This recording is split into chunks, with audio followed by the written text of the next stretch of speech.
And now we move on to Cameroon, where the government says normalcy has returned to the troubled English-speaking regions of the country.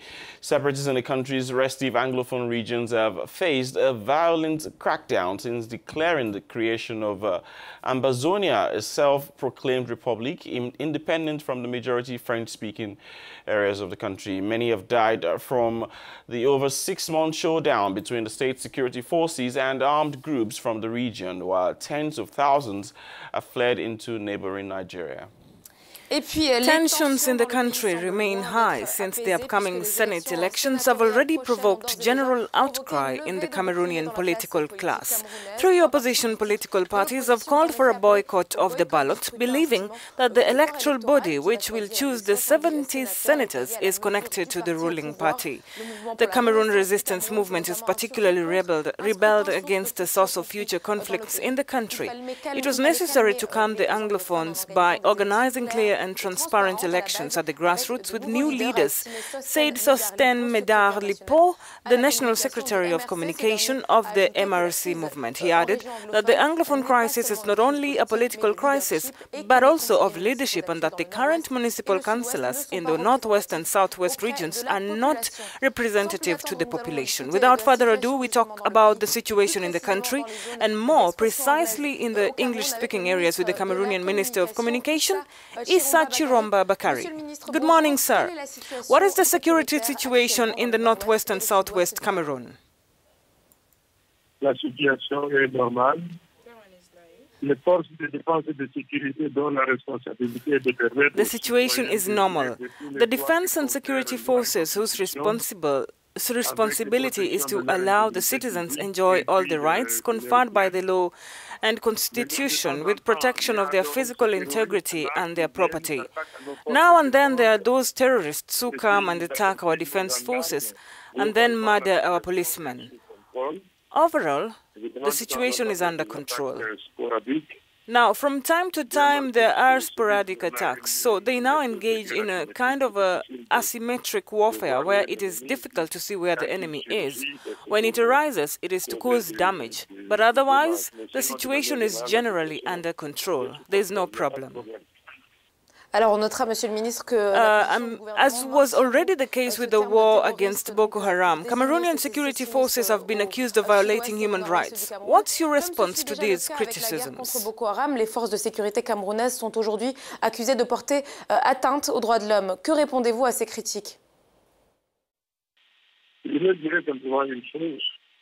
I will simply tell you one thing. Any defense and security force, generally, when these forces are on the front lines, beforehand, the commanders and the troops have already received training that prepares them to deal with any situation, including riot situations. To demonstrate control, to protect the lives of citizens and their property, whatever the circumstances. Unless on an exceptional basis, they should face what they call self-defense. Only make use of a firearm on an exceptional basis in the case of self-defense. We have received criticisms that are unfounded. The responsibility of the army is first, as I said earlier, the protection of individuals, the protection of property, but also, and above all, the protection of the territorial integrity of our nation. Nous avons suivi ces critiques qui ne sont pas fondées. La responsabilité de l'armée, c'est d'abord, comme je disais tout à l'heure, la protection de l'intégrité physique, la protection des biens, mais aussi et surtout la protection de l'intégrité territoriale de notre nation. Pour terminer, Monsieur le Ministre, what is the fate of Sisiku Ayuktabe and the secessionist leaders extradited a few weeks ago from Nigeria to Cameroon? Nous sommes dans un état de droit, et dans un état de droit. We are in the rule of law, and in a rule of law, it is the law. It is the code of criminal procedure that are keenly respected. Those who were extradited from Nigeria had made a statement saying that the 47 main leaders were arrested and extradited to Cameroon. Until now that I am speaking to you, they are doing very well. Their rights are respected in accordance with our code of criminal procedure and the laws of the Republic. They can access their lawyers. In short, everything is happening according to the laws of the Republic. Tout se déroule conformément aux lois de la République. Before we let you go, for the time being, most international actors who have been called upon to talk about the anglophone crisis in Cameroon have called on the parties to negotiate.